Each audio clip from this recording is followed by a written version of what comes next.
Buenos días, ¿cómo les va? Hoy tenemos un nuevo video y para empezar quiero agradecer a la paciente que tuvo sesión conmigo, que hablamos sobre este tema, que fue extraordinario y que me permitió utilizar su material para hablar hoy, utilizando el ejemplo específico de ella, porque realmente era maravilloso.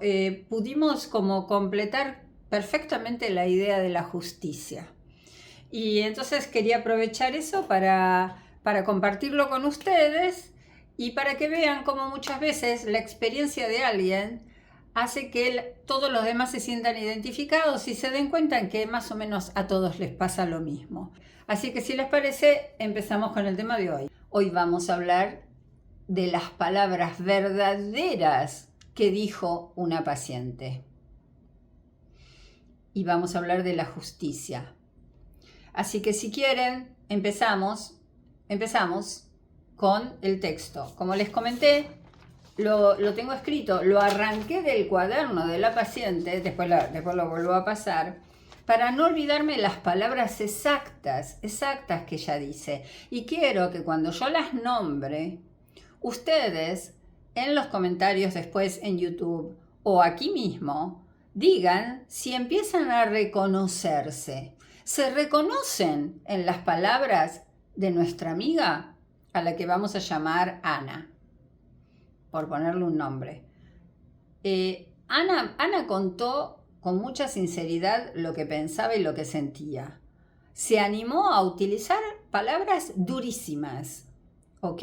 Entonces, ¿se animan ustedes a decir si pensaron las mismas cosas? ¿Si comparten esas emociones?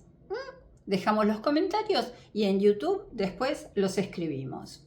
Entonces, Ana empieza la sesión, como siempre, hola, ¿cómo te va? ¿Qué tal? ¿Cómo estuvo tu semana? ¿Cómo te sentiste? Es una introducción que uno hace en la sesión para abrir la conversación, ¿no?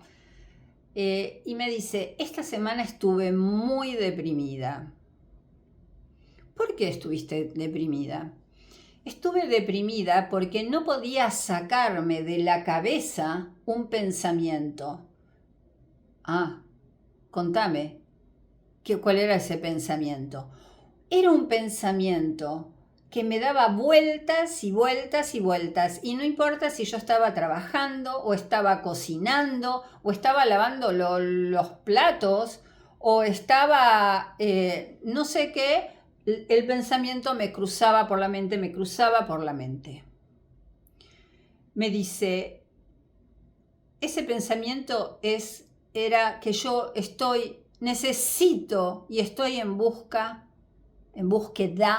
de justicia. ¿En qué sentido? Le digo yo. Bien, correcto, pero ¿en qué sentido? ¿Justicia de qué manera? Justicia personal. Justicia que calme mi espíritu. Yo necesito algo de justicia porque no puedo sentir la injusticia. Bien, interesante. ¿Y qué es lo que querés? Entonces me dice, yo no quiero venganza. Ustedes saben por algún video que tengo, que pueden ir a buscarlo a YouTube, que yo no recomiendo absolutamente ninguna acción de venganza, porque siempre salís perdiendo. Entonces, que ella lo vio y lo hemos hablado, me dice, no, yo no quiero venganza. Yo lo que quiero es que se haga justicia, que yo sienta que en algún momento alguien me pida perdón.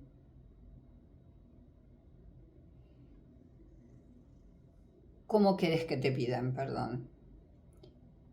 Yo sé que no me van a pedir perdón, pero deberían pedirme perdón.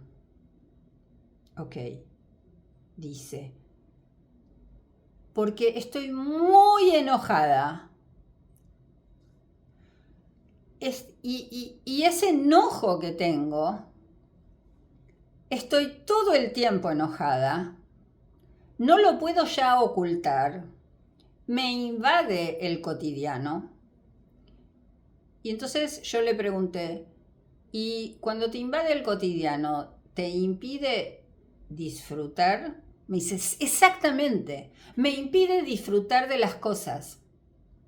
Aún cuando estoy bien con mis hijos, cuando estoy paseando, cuando voy de vacaciones, cuando estoy saliendo, siempre en el momento en que se supone que yo tengo que disfrutar, no disfruto. Porque mi enojo me gana. Mi enojo está siempre presente.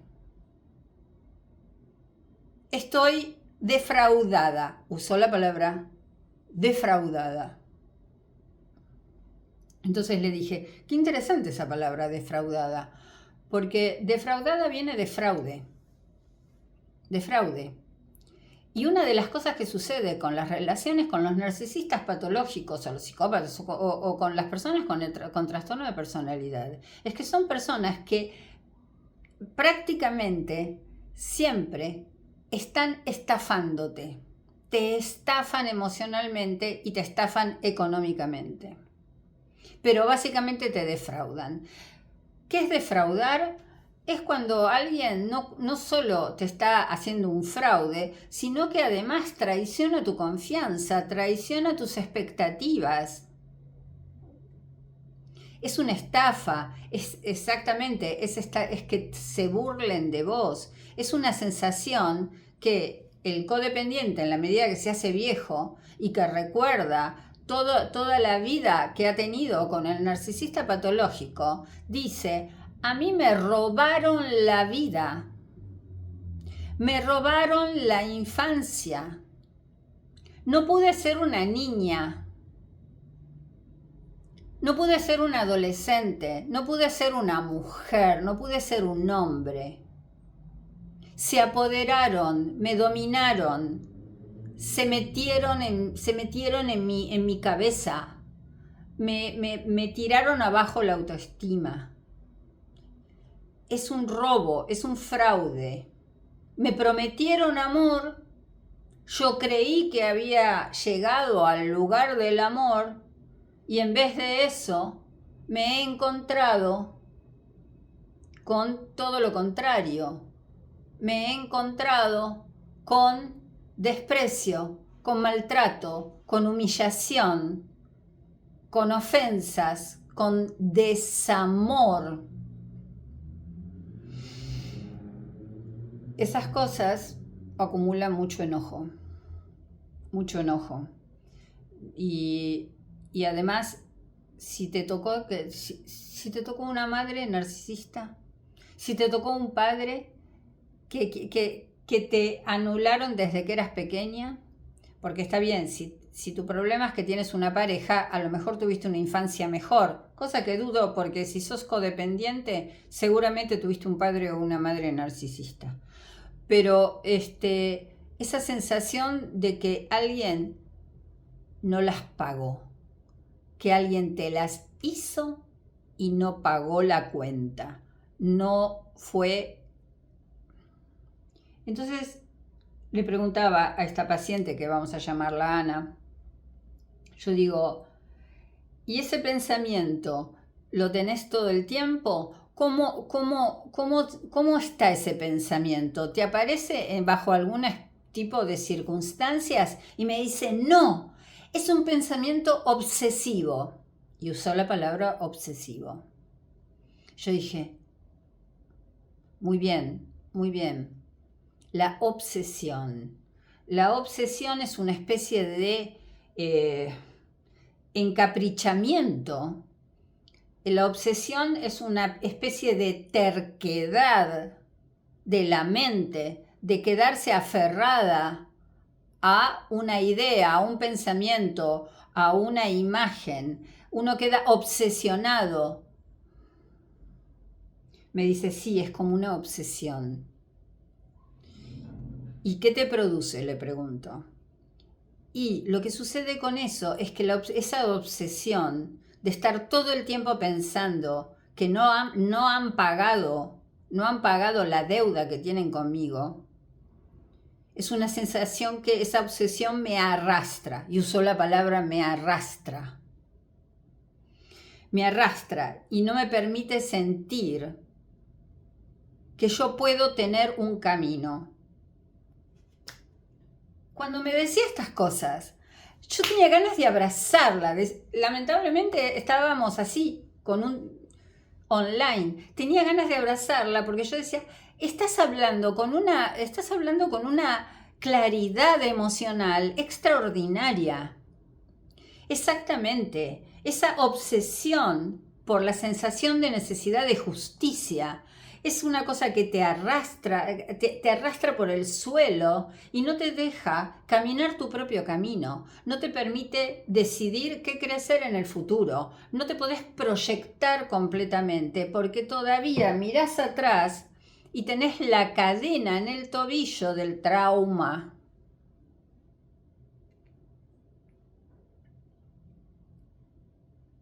Entonces yo dije, ok, si pudieras hablar con un juez divino, que es el fantasma exactamente, si pudieras hablar con un juez divino, ¿de qué te quejarías? ¿Cómo te quejarías? ¿Qué dirías? Entonces me dijo, por ejemplo, ellos, porque en realidad en el caso de esta paciente, de Ana, había tenido un padre narcisista patológico, y además alcohólico, muy alcohólico. Entonces, cuando volví a la casa, embriagado, alcoholizado, golpeaba y pegaba a la madre y es particularmente al hijo varón. A las dos niñas no les pegaba tanto, era muy poco. Se ensañaba con la madre, pero principalmente con el hijo varón. Y esta niña, hermana menor de ese hijo varón, observaba toda la escena aterrorizada y entonces me dijo, ellos nunca han pagado por lo que hicieron. Nunca han sufrido. Ellos nunca han sufrido por nada. Como ha sufrido mi hermano o como hemos sufrido nosotros.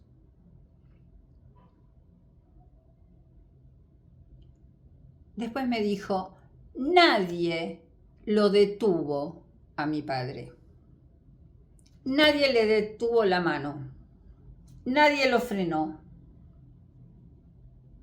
Cuando mi madre empezaba, me contaba Ana, ¿no? Cuando mi madre empezaba a golpear a mi hermano, mi madre se escondía y solo aparecía cuando consideraba que los golpes ya eran demasiados. Y ahí cuando me contó eso, mi corazón se me estrujó porque yo dije, yo soy madre, no sé, ustedes seguramente son padres, madres. El pánico, el terror de un narcisista psicopático, golpeador o muy violento que intimida de tal manera que ok, nadie lo detuvo. Y también después dijo, además, nadie lo denunció. Nadie fue a denunciar a la policía o a quien sea sobre los maltratos familiares. Todo quedaba encerrado dentro de casa. Todo era secreto. Porque después cuando salíamos a la calle, me contaba mi paciente Ana, cuando salíamos a la calle, todo era como normal. Era un buen padre. Y mi madre era una buena madre. Pero cuando volvíamos a la casa, cuando se cerraba la puerta, cuando él volvía del trabajo, todo recomenzaba, una y otra vez. Y después, mi paciente me dijo, lo que más me dolió es que con el tiempo, cuando fuimos creciendo, y los 3 hijos terminamos yéndonos de la casa, mi madre comenzó a aliarse a mi padre, a seguirle el juego, porque de esa manera ella dejó de recibir golpes y maltratos, porque se le unió, lo secundó, lo alababa, lo consentía. Eso pasa muy frecuentemente. Hay muchos codependientes que con el tiempo dicen, mejor hacerse amigo, mejor estar del lado del otro. Por lo tanto, esta paciente Ana no solo ya perdió al padre, sino que ya no quería más a la madre. El padre, con el tiempo, en la medida que fue envejeciendo, fue perdiendo la fuerza, incluso por la bebida y todo, fue perdiendo la fuerza. Entonces solamente hablaba, daba órdenes, mandaba, pero la que ejecutaba las órdenes era la madre. Quiere decir que aquella que había sido la codependiente, golpeada y todo, que no lograba proteger a los hijos, no los agarró y se fue, no lo pudo hacer, terminó siendo la portavoz y era la que decía, no, es el cumpleaños de vuestro padre y tienen que venir a festejar. No, pero mamá, nosotros no queremos ni verlo ni nada. No, es el padre y ustedes vienen. Ok. Ella decía, casi como lamentándose, ella me decía, lo que yo no soporto es ver a mis padres felices.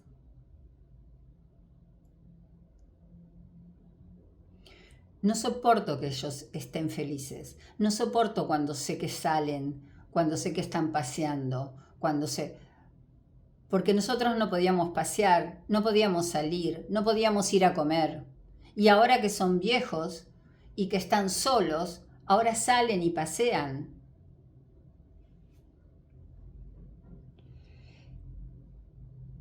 Me decía también, yo llevo el peso del trauma en una mochila transparente, invisible, pero permanente. Todo el tiempo yo transito mi vida con el trauma. Que ustedes pueden ver un video mío que habla del fantasma. Todo el tiempo transito con esa pesada mochila. Y cuando hablo por teléfono, porque ella está en Estados Unidos y los padres están en México, cuando nos comunicamos con ellos y hacemos videollamadas y vemos que están en una hermosa casa, que ahora tienen asistencia del gobierno porque ya son viejos y un montón de cosas, yo en vez de alegrarme por ver a mis ancianos padres con la vida más o menos resuelta, me da odio, decía, porque durante tantos años les tuve que mandar dinero desde los Estados Unidos para mantenerlos, y yo sé que ellos, más que mantenerlos, era para que salieran y se divirtieran. Es decir, esa horrible angustia y esa sensación de que la injusticia nunca se cobraba, nunca penalizaba a la gente. Me decía mi paciente, nunca puedo estar relajada, nunca puedo estar verdaderamente relajada, ni cuando estoy con ellos, ni cuando no estoy con ellos. Es decir, y ella lloraba y me decía, cuando yo estoy con mi hijo, me gustaría ser una buena madre, me gustaría poder darle a mi hijo todo lo que a mí no me dieron, pero cuando incluso le doy todo eso que yo no recibí, lo estoy dando con coraje, como dicen los mexicanos, lo estoy dando con una base de bronca, de odio, de rabia. Y lo peor de todo, decía mi paciente, es que ese trauma me hizo desconfiar del mundo. Yo desconfío de todo el mundo. Siempre pienso que detrás de cada persona hay una careta y atrás va a haber un narcisista. Y todo el tiempo estoy con una mano adelante y una mano atrás, un pie adelante y un pie atrás, siempre lista a defenderme. Entonces no soy espontánea.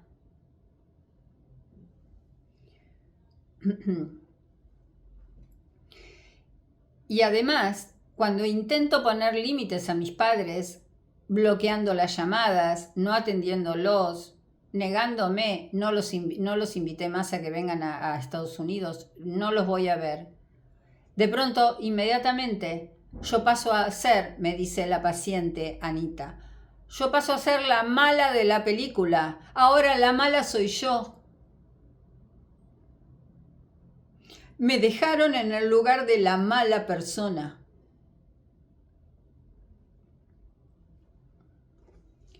Bueno, todo esto, me decía ella que todos esos pensamientos obsesivos, todas esas cosas, lo único que hacían era llenarla de culpa. Estaba siempre con sensación de culpa por tener esos, por odiar a los padres, odiar a la madre que había sido golpeada, que había sido una víctima, pero que no había logrado, pobre mujer, pero bueno, no había logrado salvar, proteger, detener a ese hombre. Y cuando los hijos se fueron, se alió a él.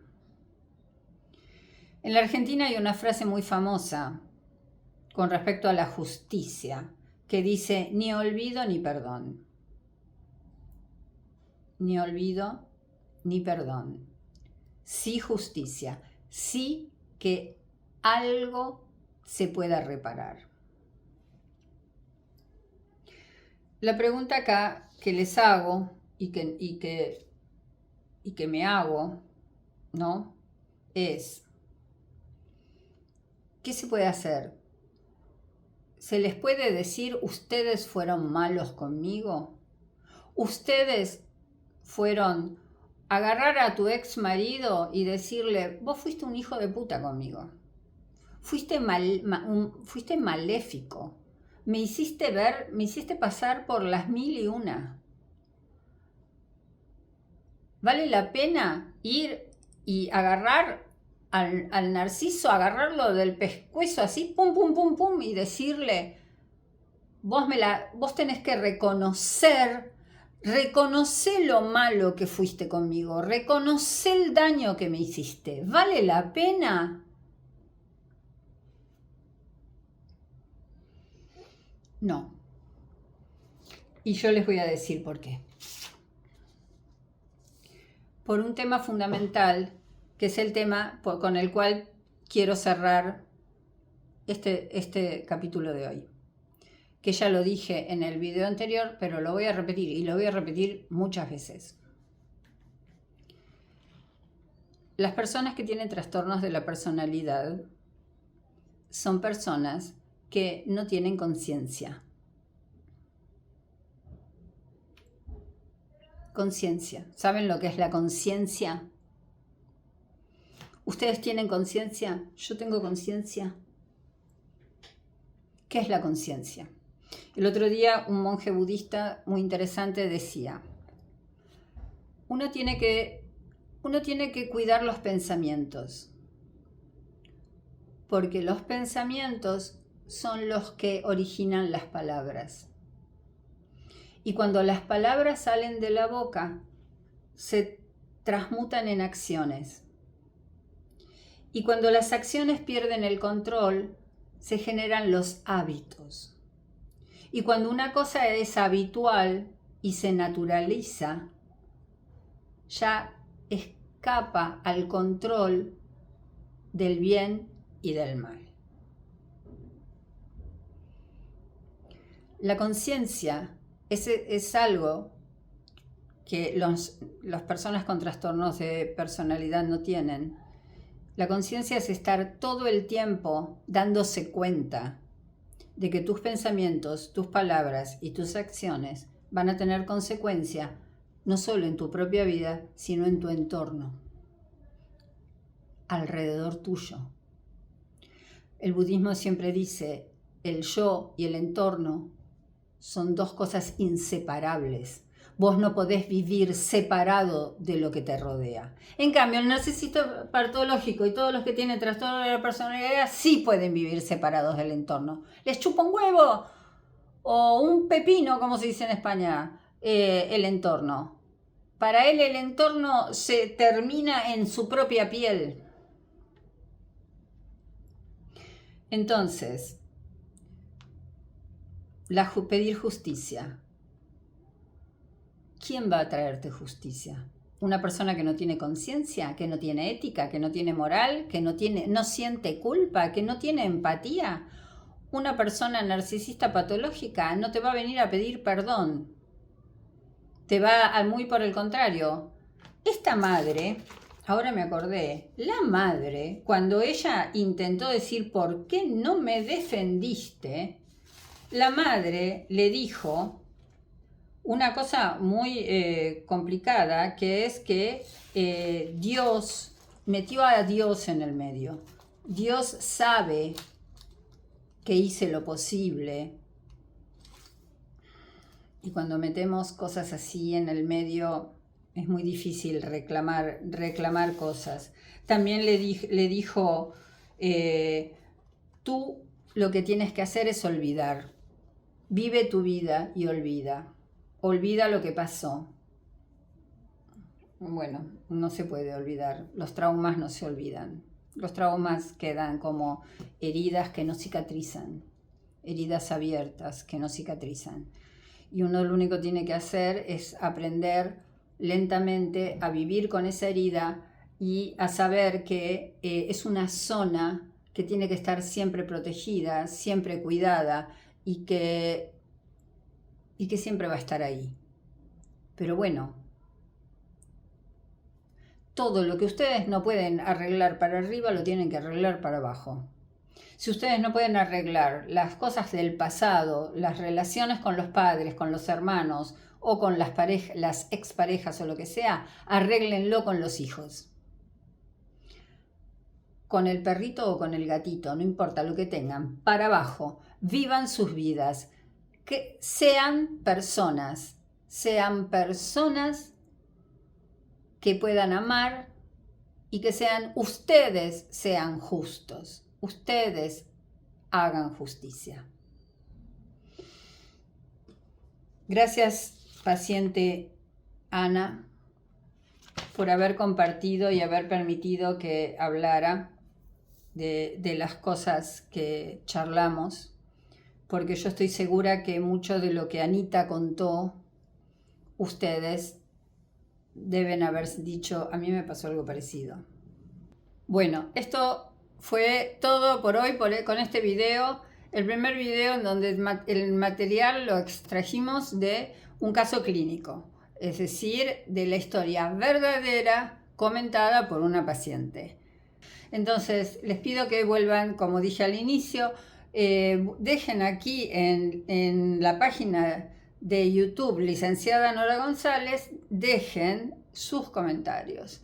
Los comentarios son una de las cosas más importantes para interactuar en YouTube o en las redes. En las redes los comentarios son la cosa más valiosa que hay.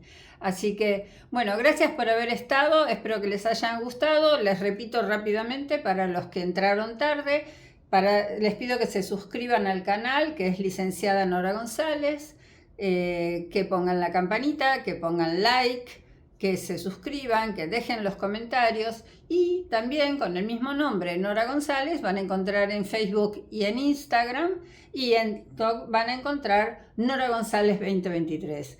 Únanse a las redes y todas las personas que quieran hacer consultas, atenderse, todo lo demás, les pido que me dejen mensajes privados en las redes, que es más fácil de responder que por YouTube. Así que bueno, nada, nos vemos el próximo sábado con otro capítulo de esta larga historia de cómo sobrevivir a una relación con un narcisista patológico. Un beso a todos, nos vemos el sábado que viene.